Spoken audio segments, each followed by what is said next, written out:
In the world of video games, there are a few titles that manage to captivate players with intricate storytelling, innovative gameplay mechanics, and have stunning visuals all at once. 13 Sentinels Aegis Rim tries to do just that. Developed by Vanillaware and published by Atlus, it's a game that stands a testament, a game that has a lot of potential. I've heard a lot of people say that this title is a must-play, that many people that played it had a fantastic time. But what exactly was 13 Sentinels Aegis Rim? But before we go any further, welcome to Stay Tuned on Gaming. I'm your host Damon, where I get to talk about video games for as long as I want.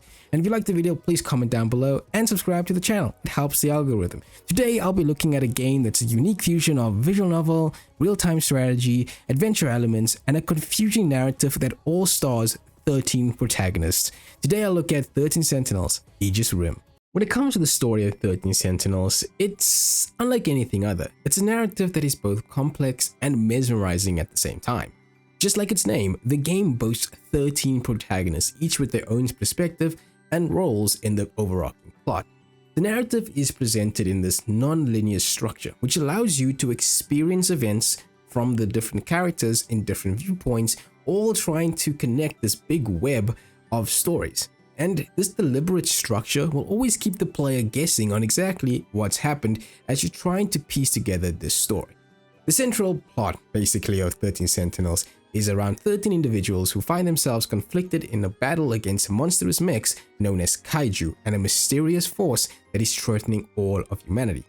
As you unfold the story, you will traverse many different characters through different timelines and different years that they've existed, that weaves together this very complex story and the various genres it spans, from science fiction, mystery, drama, and romance.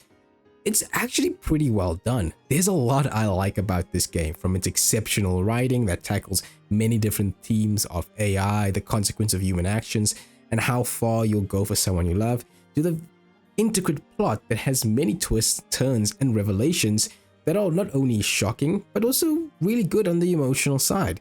The game always invites you to think critically, trying you to figure out how this character meets with this character, how they interact with another story, or how they wind up somewhere else. And there's some real good shocking twists and revelations that I really like. Another thing I super love is the character development. I thought with there being like 13 characters, I wasn't going to enjoy all of them, but each character feels different. They feel distinct, their own motivations, fears, and secrets. And as you play the more of the characters, the balance between this overarching sci-fi fiction story and the drama of the characters are actually really well done. There is some issues I have with it though. Sometimes the stories do feel like they drag on, and probably the biggest issue is the game's intro. The game has probably the most stuffed intro of all time. You're jumping from one character to another while still jumping into the battle section of the game as well, and it can get very disorientating. It can also just throw a bunch of information at you that you have no idea what to deal with. And I have to say, the game commits to it. And after the intro it gets a bit easier, but the game never stops to throw you with a lot of information, and it commits to its storytelling, which again is really well done, and I super love it. Now, the non-linear side of it does mean that at some points you'll be completely confused, because you can choose any character to start your story with, and you can choose any character to go with from, and it can go all over the place. And sometimes a character will reveal things to you that's like later on in the plot, and sometimes you'll have no idea what the hell the character is talking about. And I think that's the beauty of 13 Sentinels. The story is really good. I mean, it's a complex story that has many different like narrative threads going at it, but it's really well done. I can see why a lot of people like the story. I liked it a lot. There was a lot of characters that I super enjoyed, a lot of moments that I was pretty shocked at, and I just think that if you think a game story, something like The Last of Us, or even something like other God of War games, or many other storytelling games in general, I would say that this is probably one of the best done, with like so many protagonists and each of them connecting with one another, and each of them having some form of a twist or revelation that really plays into it. It's gonna probably be the benchmark for a lot of like narrative driven gaming experiences. But if you don't like stories, then you're not gonna like this game. There's a lot of dialogue in it, and don't get me wrong, dialogue is good, but there's a lot of it, and there's a lot of time of you just walking around and talking to characters without really doing anything. And that could be good for you or it could be bad for you. But I have to say, the story is really, really good. And if there's one thing you have to do is at least play the story of 13 Sentinels Aegis Rim, because it really is that good. And I recommend it always for anyone. Refer to the police for further instructions. Be advised that the express lanes are currently out of service. Roads are expected to face heavy congestion. Proceed with caution.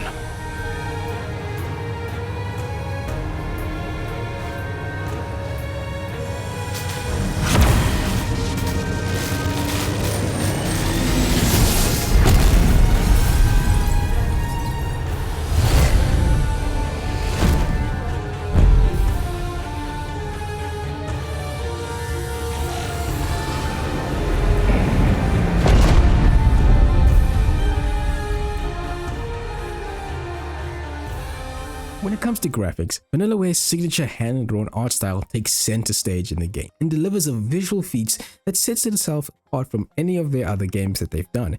The 2D character sprites environments are crafted with meticulous detail, and that's something that I don't see that they do in other titles. The character designs are all diverse and imaginative and captures the essence of each protagonist, and I thought that wouldn't happen considering they're not only 13 characters, but many more other characters that show up in the story that you just see in the background. It shows a fantastic world and a fantastic 2D element and 3D element mixed into it. And the designs of the mechs are also really cool. And because the mechs are like all different versions and gens, you get to see the slick designs of the Gen 4 mechs and then the bulkiness of the Gen 1 mechs, all really cool as well. The enemy designs are also fantastic here as well. I love the environments, but I think where the game surprised me the most was the animations of the characters. That's where I thought there was a lot of fluidness and expressiveness in the characters, which you see in Vanillaware titles, but they had way more expression and animations in this game than I had in their previous titles. I have played various other Vanillaware games before, and I believe for me this has to be one of their best looking ones in terms of, the art style, the backgrounds, and the characters themselves. I really liked a lot of this stuff. And this adds to the overall cinematic experience that the game has, which is really, really great. Even the sections where they are in ruined cities and futuristic laboratories or the 1980s Japan style, all of it is really, really well done. It embraces its 2D art style and gives you a sense of depth and makes clever use of the foreground and background to make it feel like this world is much bigger than you think it is. And I really love it. The game is consistent throughout. I didn't have any stuttering or any issues with it whatsoever. The music is also really, really good. I loved a lot of it. Some really good tracks here, and I really like the main theme of the game. Whenever you to start the game up and you hear the main theme, that I really loved as well. I also loved the main theme that recurred throughout the game.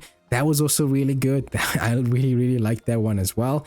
And where the game also blew me away was the voice acting. Now this game can be played in Japanese or in English, and I believe that wasn't available at first, it was put into a patch much later, and it's all really good as well. All the cast is fantastic, and each of them are diverse and distinct from the characters they play, and I really like a lot of it. And yeah, I have to say, the English version, the English dub is really, really good as well. So overall, a fantastic package overall when it comes to graphics, music, and audio when it comes to that. Fantastic package. When it comes to the gameplay of 13 Sentinels, it's not your conventional game. It actually is a hybrid experience that encompasses visual novel elements and a real-time strategy game. The game is divided into two primary modes, Remembrance and Destruction. Remembrance mode is basically the story mode. It's the visual novel style mode that you see playing everyone and talking to everybody. You'll basically choose a character or any character you want, play through a certain section of their story, and then get thrown right back, and then from there repeat until you do all the choices and all the routes. Now you can choose any character you want at any time. You can play with any character multiple times at once if you want to, or you can switch it up going from one story to another. Each character has a small prologue that you play that's very on rails, you can't make any choices there, and then once that's done, you can make multiple choices to unlock different routes. You'll basically talk to characters, then unlock a certain keyword that will help you get to a different route, and that's really it. There's not really much to talk about here.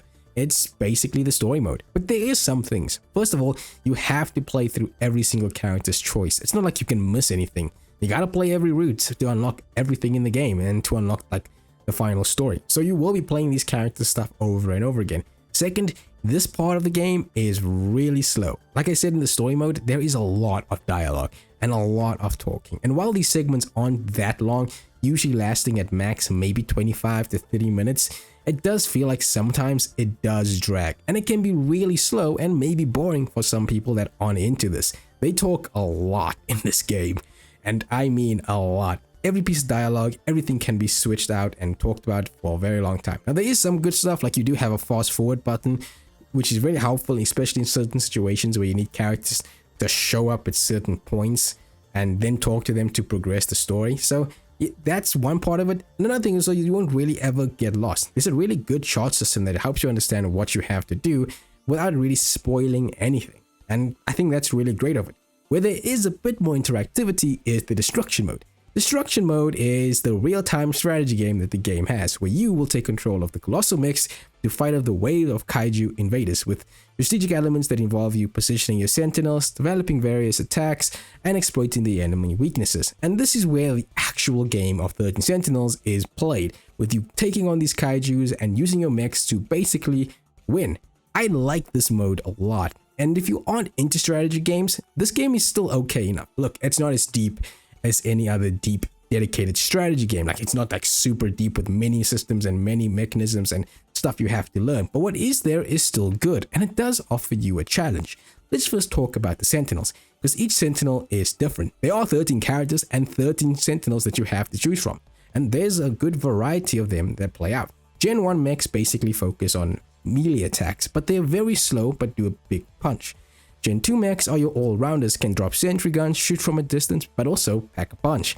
Gen 3 mechs are your long-range guys that can do big damage across the map or without even moving. And Gen 4 can fly around the map very quickly and just do multiple missile attacks to everyone else. Each mech has their pros and cons for each battle. And that's basically what you're going to be doing. There are some cool stuff, like you can't bring all 13 characters with you on attack.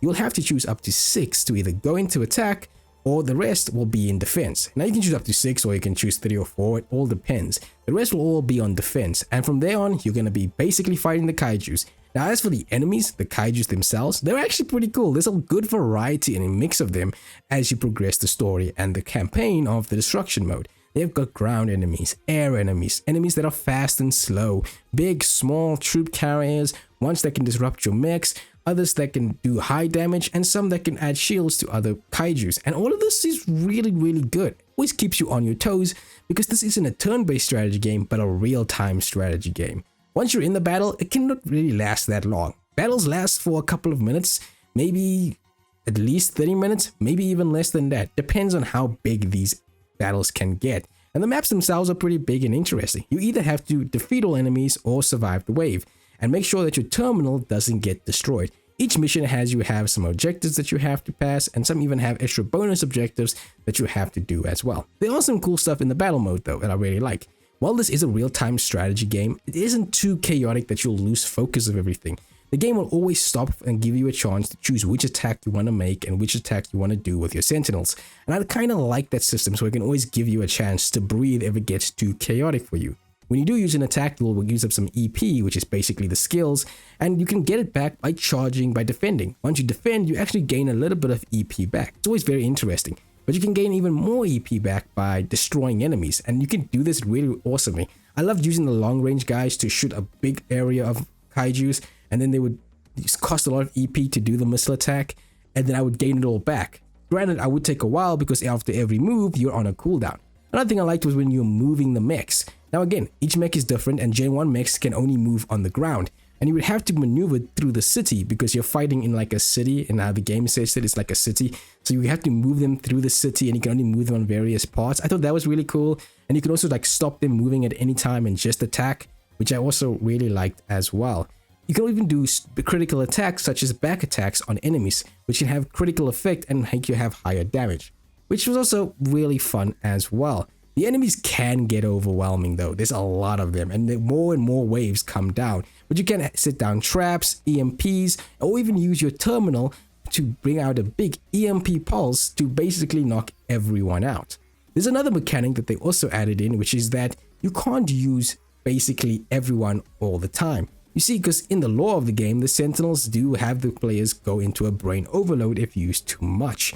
And that means that once they're in this brain overload mode, you can't neither attack or put them on defense, and you can't use them at all. Now, the game has this whole system where if you are in this consecutive battles and you can do that without having brain overload and all that stuff, it gives you like an extra point boost, but it wasn't really used that much. I hardly ever used it. I just decided to recover, which takes away your bonus and makes it reset. I just always recovered because eventually I just found guys I would always use. Now, after you finish a battle, you will get like a ranking, you'll get some extra bonus objectives, stuff like this. And the bonus objectives basically can only be accomplished by either they telling you need to put these characters together or they need to be in the battle and things like that. But if you don't do it, you don't get the extra points and stuff like that. And you really want to because you get mystery points afterwards. Now, these mystery points are basically stuff to unlock the mystery files. And the mystery files are basically files that will help you understand or build the world a bit more if you're ever confused about anything. And yeah, I really like it. Now, I'm not the biggest fan of this destruction mode. And again, there are some issues. Like, the thing I didn't find myself annoyed by the most was just how the mode looks. It's not that interesting to look at. And considering you'll be playing this mode a lot because you have to play this mode if you want to unlock other character stories or you have to get past a certain point, you'll be playing this mode a lot. And it just doesn't look that cool. This 3D isometric top-down view of the city isn't that interesting to me. And what's crazy is that they do have 2D pictures of every single mech out there, and they even have 2D animations to show off what the attack is, but they never have like just a small cutscene just to break up some of the monotony you see. And even the freaking enemy designs are hard to really point out and look differently when you have to really go up and see what is this enemy I'm facing, who is this enemy I'm facing. I just wish there was a little bit more, I don't know, spunk or just like some life brought into these tactical mode situations of the game, because most of the time there really isn't. The music is still good though, and while I don't think narratively wise the game really makes you need to play these sections, it's really only at the end of the game where all of this destruction mode actually starts to make sense. There are points in here that they do talk about certain situations that happen in the story, and you will figure out where this point is happening, but it really doesn't make sense until like the end of the game, which I was like, oh, only now. Lastly, there's also the event archive. Now, this is actually a pretty cool thing. Whenever you finish a route of a character, you unlock like small cutscenes here and there, and you can play these cutscenes, replay these cutscenes without really going into the character, and just basically play it in the event archive. I like this a lot because they put these things in chronological order, so you can always figure out where did this happen, where is this taking place. So it's always good, especially if you want to see where one character is, where one character is trying to basically make a connection point with another character. I like this. There's even one that does all the events in chronological order, which makes it really nice if you're trying to connect the story if you are gotten lost at any point in time, which I also super like as well. Overall, the gameplay isn't bad, but it is a game of two halves, the visual novel and the strategy game. And now, while they don't mesh that well, and it does feel like two separate games, what is here is still good. I do think that the visual novel elements can get a bit boring and a lot of dialogue heavy, and the strategy portion of it, while good, isn't really that deep and interesting if you really point at it. While you can play it on a hard mode and even an easier mode, it's just really that cool. Once you do finish the complete game, there is like an extra area mode where you can play even more of the battles in destruction mode. And really that's it afterwards. There's no new game plus, there's nothing like that really. You can just play more of the strategy game part of it, and that's really it. And the game is also pretty easy to platinum. I platinumed it without really doing anything. So if you want to get a nice platinum on your PlayStation, go ahead and do it. It's quite easy to do in my opinion. Let's do this. Was that okay? How was that? Overall, 13 Sentinels Aegis Rim surprised me. I was surprised at how good the storytelling was. Even though it has 13 protagonists, every character was unique. The story is complex, but still really good to understand. And while there's this non-linear structure, it has well-developed characters in an intricate world building, and it should be a title that a lot of other games should look at on how you can tell storytelling. The game is beautiful to look at, with a great 2D hand-drawn art style and a lot of attention to detail, with a lot of character designs and a lot of integration with 2D visuals and a 3D dimensional world. The music is great and the voice acting is good too, something that wasn't in the original game, I believe. I think this was added much later, was the English. And the gameplay has two different modes of visual novel storytelling and the real-time strategy, which is a very different experience than I usually ever had with visual novels. Most of the time, it's one or the other. And it's a refreshing style and satisfying experience in my opinion. Now, I don't think both of it is that great. I think the combination of the two has a little bit of work, with destruction and remembrance mode not being that balance that is out there that everyone else wants. And I do think that the non-linear narrative is a bit of a challenge, especially the intro of the game, which just overwhelms and disorients you into what the hell is going on. But I do like a lot of the game. The bad cons that I have, such as the nitpicky ones where it's a bit slow and the remembrance mode is there, but overall it's still a really good game. I recommend you find no matter what to play 13 Sentinels. It's an experience unlike any other, and it will have you thinking about it long after the credits roll. Is there any other game like 13 Sentinels Aegis Rim? No, I don't think so, and that's why I think it's a must play for everyone else. I'll see you guys in the next game.